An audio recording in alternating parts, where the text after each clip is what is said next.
شهر رمضان الذي أنزل فيه القرآن هدى للناس وبينات من الهدى والفرقان. Mandi janabah setelah terbit fajar, hadis nomor 16 ya. Apa yang dimaksud dengan janabah? Apa yang dimaksud dengan janabah? Hah? Mandi basah. Mandi besar. Oh, janabah itu mandi besar. Apa penyebab mandi besar? Nah itu. Oh itu, iya betul. Pada paham ternyata ya. Jadi segala sesuatu yang menjadi sebab wajibnya mandi ya.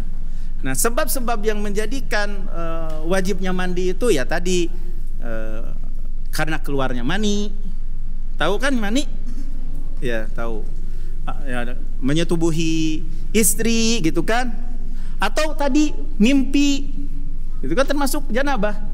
Sebab yang menyebabkan jadi mandi janabah itu namanya mandi gitu, mewajibkan mandi, itulah disebut dengan al-janabah ya.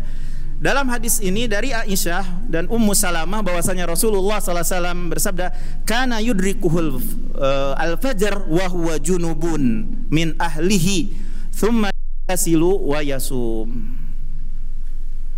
Dari Aisyah dan Ummu Salamah, semoga Allah meridai kepada keduanya, bahwasanya Rasulullah Sallallahu Alaihi Wasallam menjumpai waktu fajar, dalam keadaan junub, ya, dalam keadaan junub.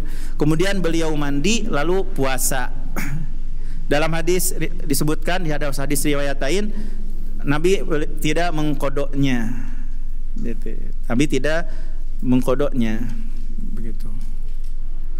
Jadi misalnya malam hari ya berhubungan dengan suami istri, terus sahur gitu, terus belum nggak cepet mandi, terus azan dikumandangkan gitu kan, tetap puasa, tinggal mandi terus sholat gitu, iya, terus sholat seperti itu. Jadi Allah Azza wa Jalla membolehkan jima ya, yang batas akhir dari jima itu di malam hari itu hingga tambak jelas terbitnya fajar,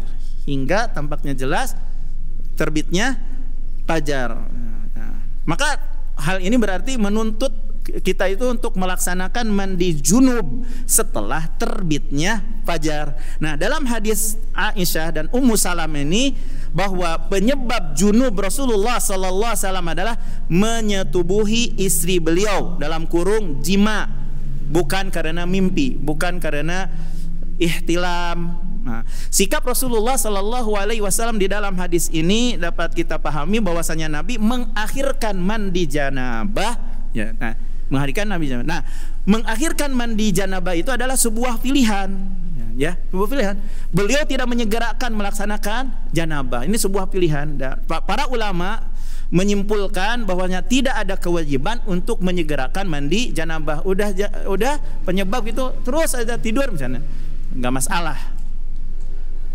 Bahkan boleh mengakhirkannya hingga fajar telah terbit, karena ada hadis yang lain bahwasanya ada seorang laki-laki datang meminta fatwa kepada Nabi Sallallahu Alaihi Wasallam gitu.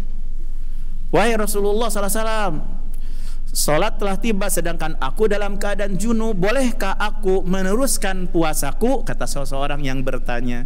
Rasulullah menjawab, aku pun pernah mendapatkan waktu subuh dalam keadaan junub, namun aku tetap berpuasa ya. Kemudian laki-laki itu berkata, engkau bedalah dengan saya, sebab Allah telah mengampuni dosa-dosa Anda yang lalu atau yang akan datang. Maka Nabi SAW bersabda, sesungguhnya aku berharap bahwa akulah yang paling takut kepada Allah di antara kalian dan paling tahu bagaimana cara bertakwa. Ya, cara bertakwa Nabi SAW seperti itu. Setelah terbit fajar baru mandi ya. Jadi hukumnya kepada kita semuanya juga, kepada para sahabat dan kepada yang lainnya. Kemudian ikhwah billah yang dimuliakan Allah Subhanahu wa taala, walaupun tetap lebih utama untuk bersegera ya mandi janabah agar bisa mengikuti sholat berjamaah tepat waktunya. Walaupun itu lebih utama biar bisa melaksanakan sholat subuh tepat pada waktunya.